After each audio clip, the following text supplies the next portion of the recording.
going to be working on here is some breathing into our lateral ribs. So having a sand bell is a great option. Not a lot of places have these.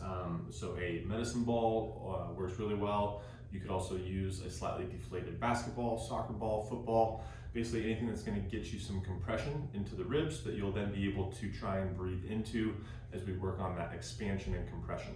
So the idea here is that we're going to find kind of the bottom of the ribs and place that against where our object, whatever we've got, sand bell, medicine ball, whatever, and then we're going to post on this arm here. So there's a bunch of different angles that we can work. This would be kind of a neutral or home base angle of being pretty much stacked, shoulders on top of one another, and that's going to get the side lateral aspect of our ribs.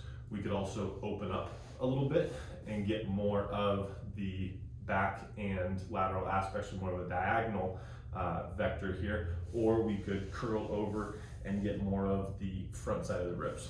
All of this is going to depend on where you're most restricted, and probably will take a little bit of work to investigate and figure out which type of setup of the three that I just showed you have the most challenge breathing into. That's going to indicate you're probably more restricted there.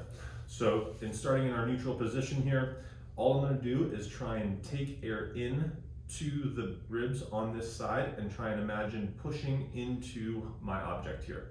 So I've got my other hand on those ribs. I'm going to feel through that movement. And then as I exhale, really letting myself sink to help with that compression. Okay, so I'm going to go a little bit further. That allows me a little bit deeper into that sink on the next breath.